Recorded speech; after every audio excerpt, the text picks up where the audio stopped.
All right, everyone. New York City has a new ordinance. Non-discrimination has been applied to two new groups. People based on height and people based on weight can no longer be discriminated against in New York City. So, if you're freakishly tall or very short, they can't do any, as far as hiring, housing, and so forth. That no longer plays any role. You can't do anything about that. A person is anorexically skinny versus exceptionally fat. Again, you can't do anything. So, in other words, if a person who weighs 700 pounds wants to work in your office, you will have to accommodate them by building them a custom desk that they can work at, or by giving them a bigger cubicle than their peers because they don't fit in the little closet-sized ones, or something like that. If you have someone who wants to stock shelves, and they are 4 feet tall, you will no longer be able to say, well, you can't even reach the upper shelves, and then you have to constantly set up a ladder, as opposed to, most of the employees don't have to do that. I'd prefer to hire a tall person. No. You better not mention your unwillingness. You better hope that somebody else is applying for that position on the same day so that you can just choose them and say, whew, I know that I hired a heroin addict. I can tell from the needle holes on his arms, but at least he's 7 feet tall. So this is hilarious, especially with the weight issue. There are things that a person who is morbidly obese simply cannot do as well as somebody who's not. It's just the long and short of it. For instance, marathon running, Lizzo's probably not doing that anytime soon.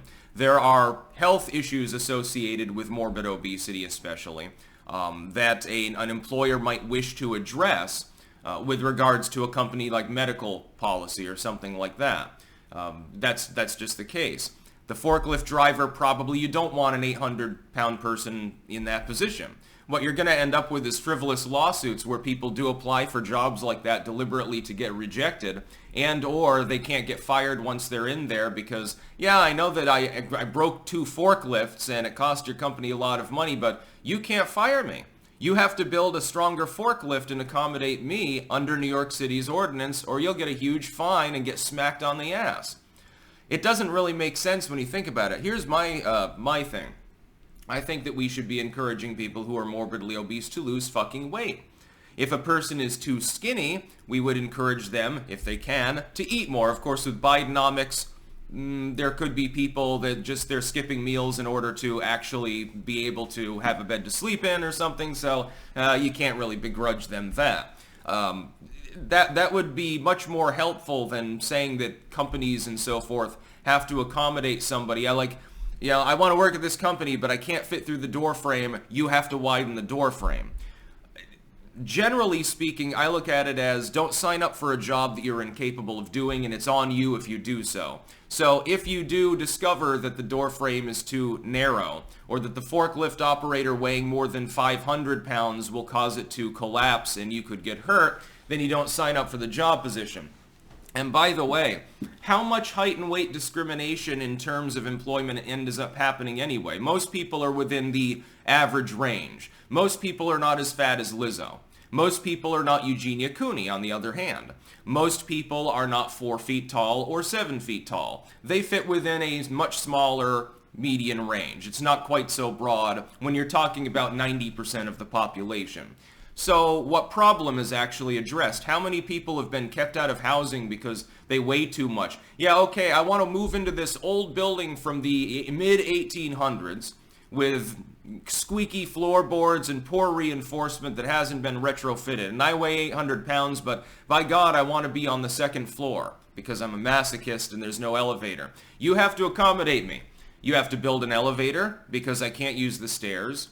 You have to reinforce this floor because otherwise I might go right through it, etc. That's a hyperbolic situation, but you're going to end up with things kind of like that.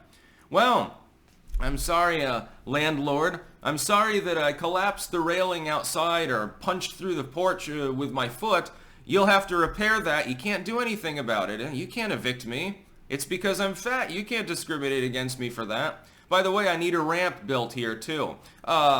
Especially with the obesity angle, this is just going to get misused. And by the way, link in the description, archived of course, look at the pictures from the signing ceremony. Isn't that goddamn hilarious? Doesn't it look like a circus act? Like 10 years ago, you wouldn't have expected this to happen. You wouldn't have expected to get that particular image. This is almost as cringe as the Chaz Garden. It's not as funny, because then we had that one very euphoric Antifa member with the long wooden pole attempting to do kung fu while clearly high on some sort of controlled substance. That was what really did it for me, that and the fact that they covered the sod with cardboard in order to plant their crops, and it was just a mess. This isn't as funny as Chaz Garden, sadly, but it's still pretty humorous and very, very cringe, so definitely take that link and look at some of those pictures from the signing ceremony. I want to get like a video clip of the whole signing ceremony. You can't take video clips through Archive, though. I'd have to go to the live page or something.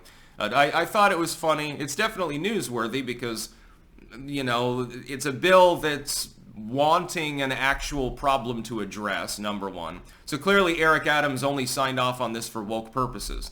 Basically, it sounds good on paper to the average woke-toid, and, you know, Biden's gunning for me right now at the FBI, so I could use a little bit of boost and support. By the way, I don't think he's going to get reelected. And so he decides to very visibly sign a non-discrimination bill for, you know, manlets and Lizzo, basically. Things like that. No offense to any short males out there for me using that term. It's just common use. But, you know, again, there are things that if you're 5 feet tall are harder to do than if you're like 6'2" like I am. There are things that are harder to do if you're 600 pounds versus 160 pounds.